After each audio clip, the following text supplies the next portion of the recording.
Today I thought it'd be interesting to go through some of my old artwork and see where my art style really started to drastically change. When I was younger, I'd always wonder when I would finally find my art style. And spoiler alert, I think my art really started to change when I was studying illustration in college. That's also around the time when I bought my very first iPad. So I was doing a lot of digital art and exploring a lot with colors. So I'm just going to take you through the timeline of elementary school up to college, and we're going to see how I used to draw and the things that inspired me and how that all comes together to what my art style is today. So let me take you back to the very beginning, just not the very, very beginning because all that stuff is in the garage or in storage, and we're not trying to go through all that paper right now. But let me take you back to the jungle. The sketchbook is from elementary school, specifically 5th grade. It's about what you would expect from a 5th grader, I think. Nothing really crazy. I was looking at a lot of how to draw books on specifically animals. Um,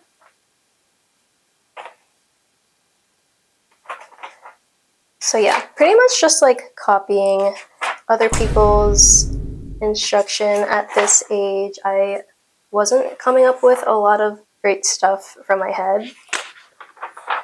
I'm pretty sure all of these are from a drawing book that I got from the library.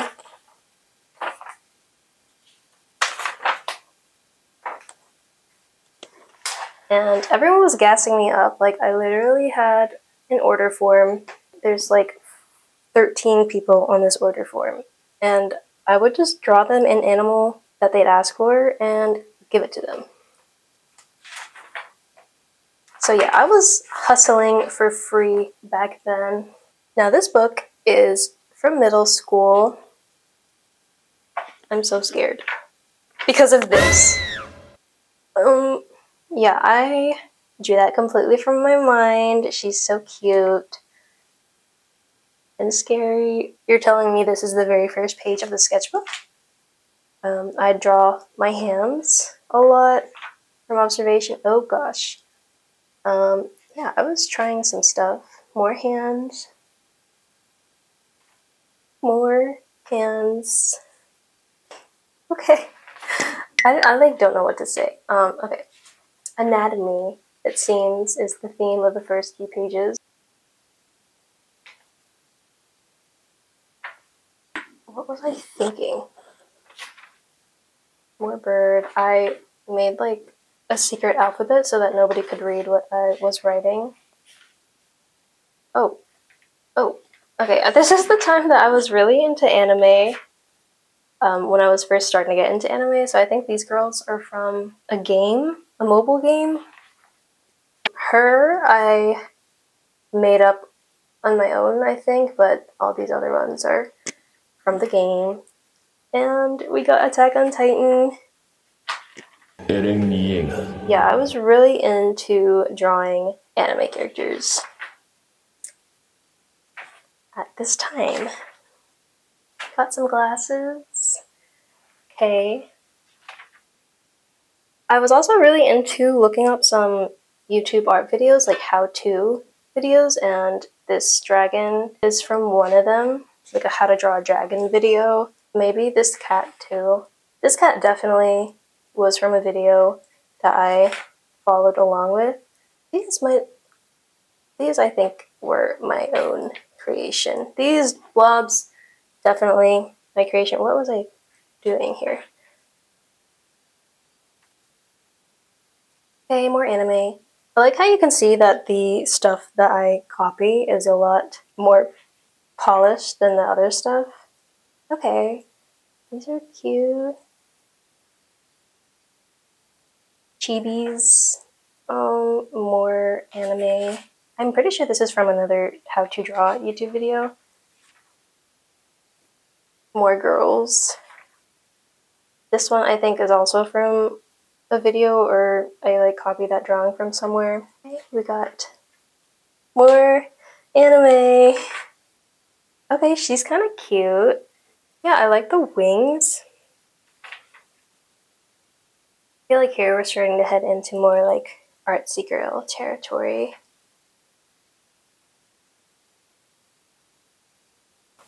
This is kind of sad, actually. Why was I drawing this snake? These are definitely from a YouTube video. Okay, so I was really into chibis and drawing from YouTube videos, I guess. Oh.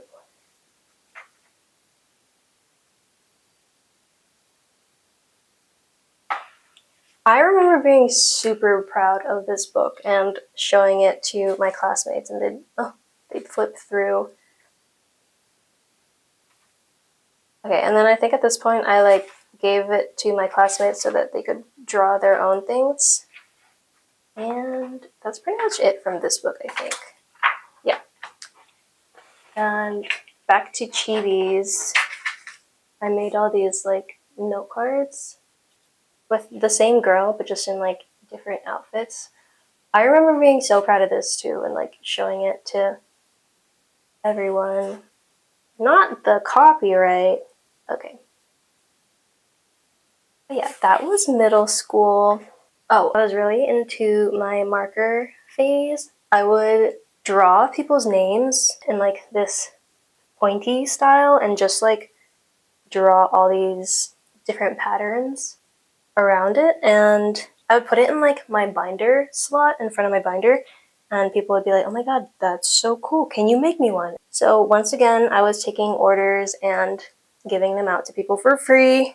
Yeah, if I had $1 for every one of these that I made, I'd have like $110. I literally made one for like every kid in my grade.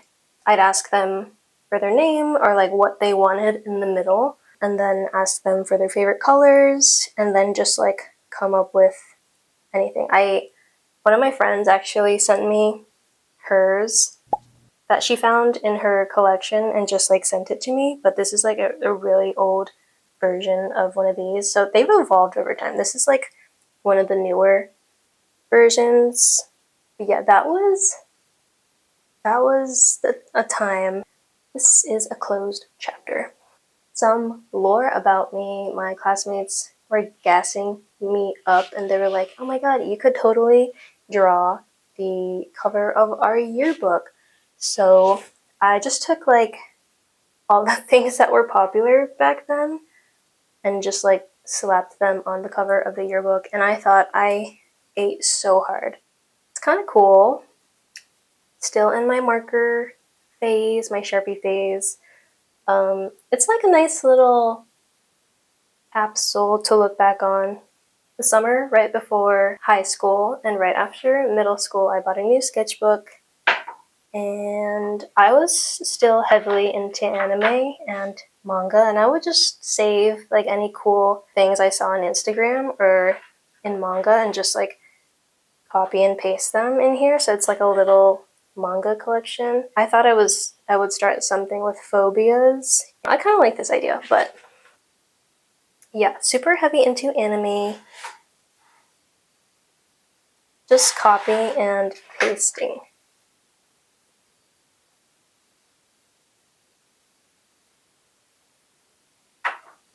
Morbid, irrational fear of frogs. This is like a cool book to look back on. It's just, none of it was original. It was fun to do, but, and like, I'm sure people would find it cool if they looked through it. It's just not original stuff.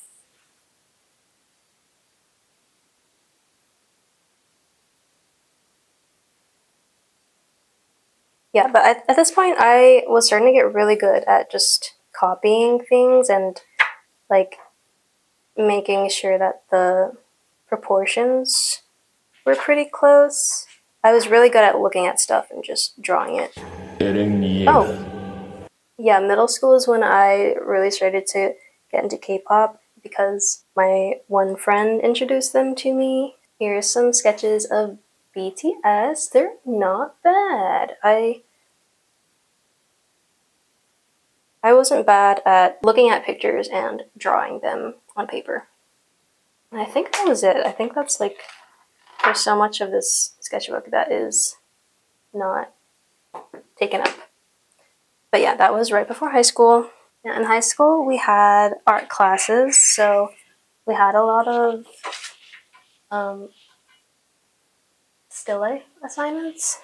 This one was graphite, but I also really liked charcoal. So I was starting to get better at drawing things from observation. This is like one of my favorite things that I've done with charcoal, these salt and pepper shakers. We did a few portraits. That's with graphite. Most of these, actually, I think all of them, though I was looking at photos and just like copying them directly, I was still super into K-pop back then, and we'd have to draw our own facial features.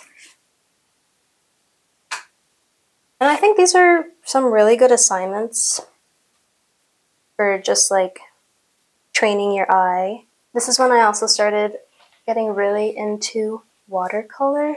I just really like aqueous media. I don't really do it much anymore, although I tried to get back into it because I started doing digital art, and I've kind of just like not intentionally straying away from traditional art, but it just happens. Like, it's so much easier to just pull out your iPad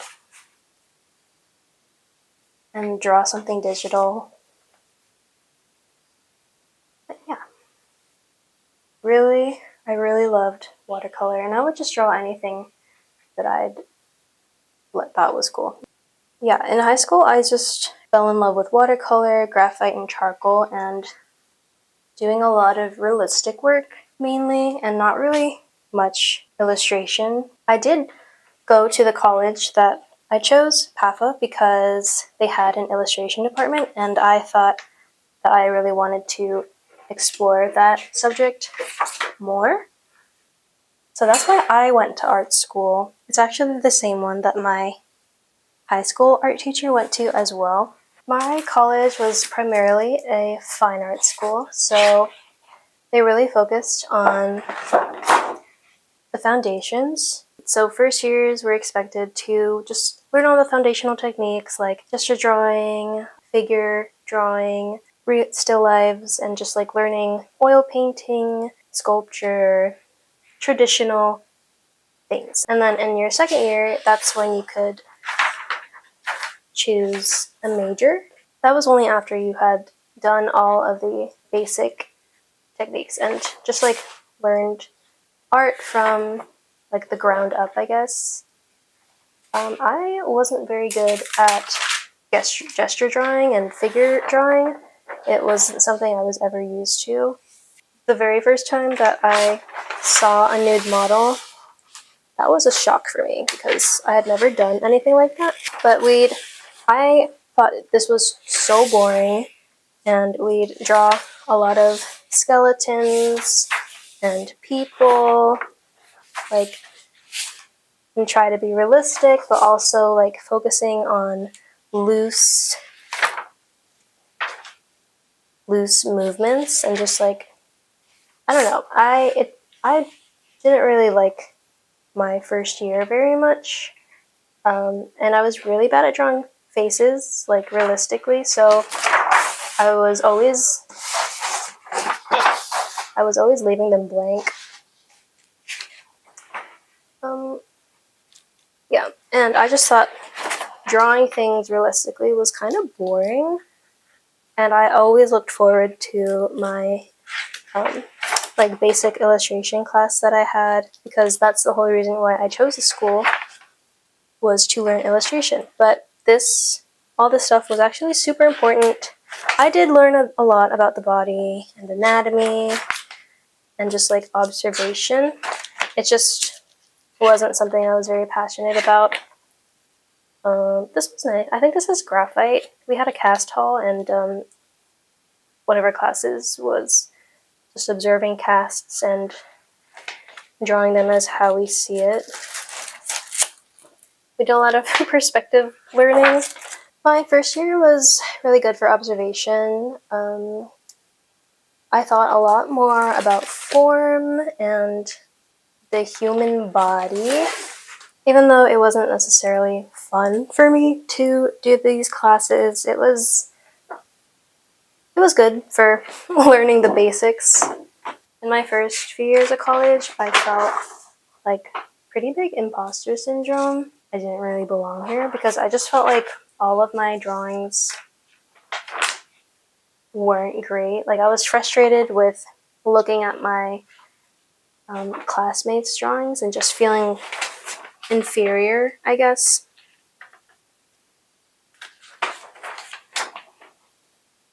Yeah. I'm gonna be honest, I just like wasn't the best at all these figure drawing classes and fine art. So, yeah. I went from being like the only artist in my grade to like being surrounded by artists and just feeling like I wasn't that talented. It was a struggle for me to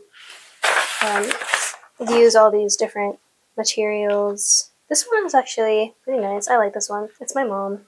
I did this one from a photo. Everything else was from life. But yeah, after our first year and after we did all those foundational stuff, we could finally choose our majors, and that's where I feel like I really started to transform. I was never strong at oil painting. Most of my oil paintings just look unfinished, and I just like got frustrated with mixing colors, and it looks kind of muddy to me. Oh my god. I never thought I would show that to anybody, but yeah.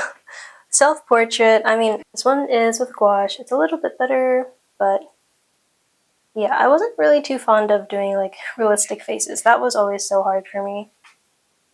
More gouache. This is my first time doing gouache in class with like a real live model, and yeah, I don't do this anymore. I don't really paint with gouache like that anymore, and yeah, I kind of like it. Now we started getting into illustration. For one of my illustration assignments, we had to choose an artist that we like and copy their style and make a portrait of ourselves. So this is me in the style of Janice Sung, an artist on Instagram. And from there, I started drawing these girls with like big feet. And I'm pretty sure I was inspired by a lot of artists. One being like Yumi Cells. I really liked their chunky feet in that webtoon. I was really into webtoons too. Also, this artist on Instagram, and also Animal Crossing. That's the time Animal Crossing on the Switch came out. So I was doing a lot of like fan art with these girls in big feet.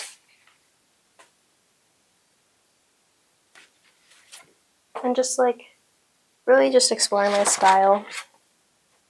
I still liked K-pop at the time. Red Velvet.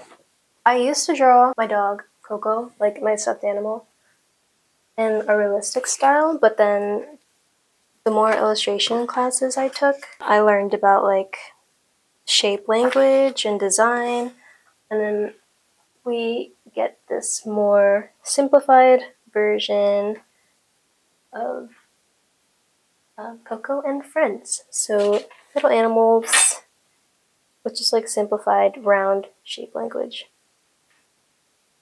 So yeah, that was like the early years of exploring illustration. This sketchbook is one of my favorites. It's from my animal drawing class. It was a mixture of looking through books and also visiting museums and zoos. And yeah, drawing animals to me was just a lot more fun than drawing people. And then we'd go to like a it's called, I think it's the Wagner Museum, or maybe the the Museum of Natural Sciences. And they'd have just a bunch of like taxidermy animals, and then we'd have to draw them and also think about the skeleton inside of them based on books that we learned and went through in class.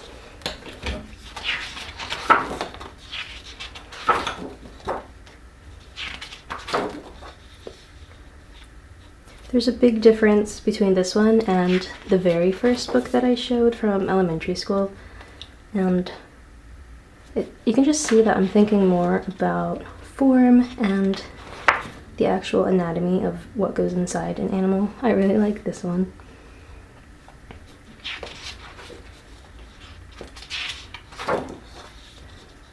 Oh, I guess here I just felt like playing around with some colored pencils because I never really used colored pencils. My boyfriend got me some for Christmas and I just like never used them. I don't know why. I should use them more. I really like this panda. This is my cat Egg. And some live goats. We had goats come in and they were like pooping all over the place, but it was really fun. And yeah, they're a lot more loose compared to the other ones, which I really like. Some more of my cat. And this day we, I think it's called like something like anthropomology or something like that, where you make animals do things that humans would normally do. I thought that was fun. I was really using my imagination here.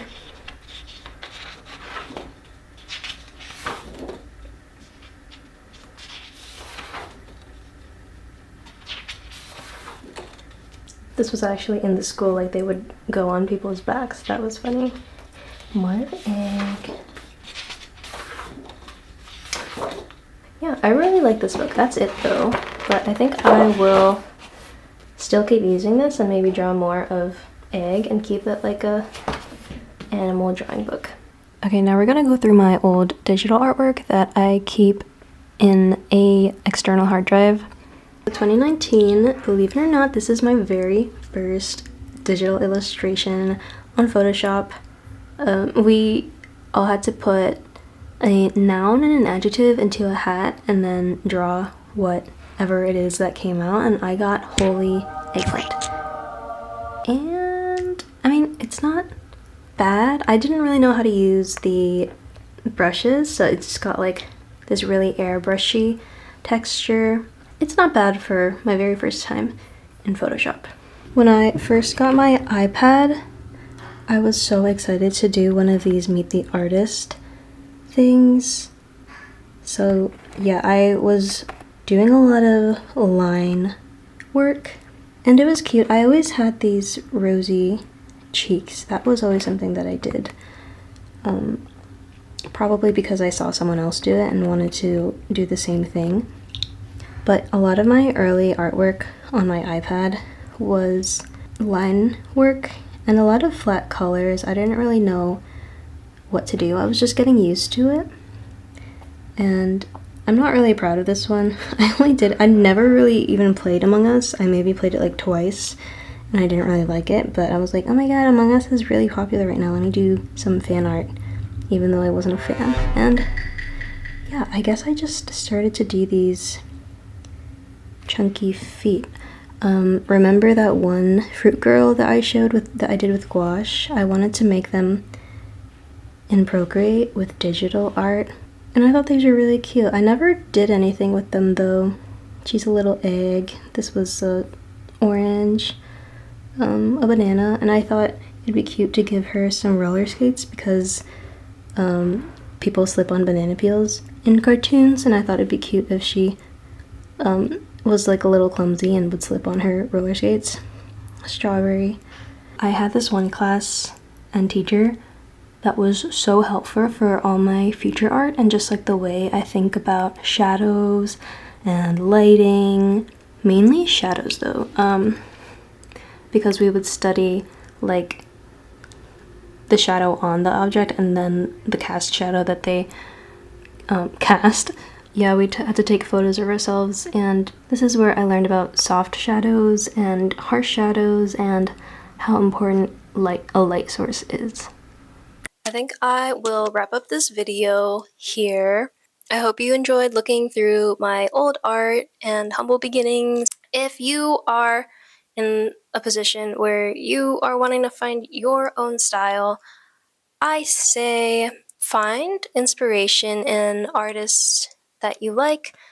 I'm not saying copy them exactly, like, don't do that, but if you like a certain feature from an artist that you like a color palette or something, or in my case, chunky feet, you can maybe apply that to your own artwork. Play around with media, see what you like. I really liked the colors I would get in gouache, but they weren't as vibrant as I always wanted. So when I went into digital art and I could raise the saturation and just like I had a whole new world of colors. So I think that's why I really stuck to digital art. It really helped me to look in myself and just like find the subject matter that I liked to draw. Everybody has their own different subject matters that they can make artist statements about.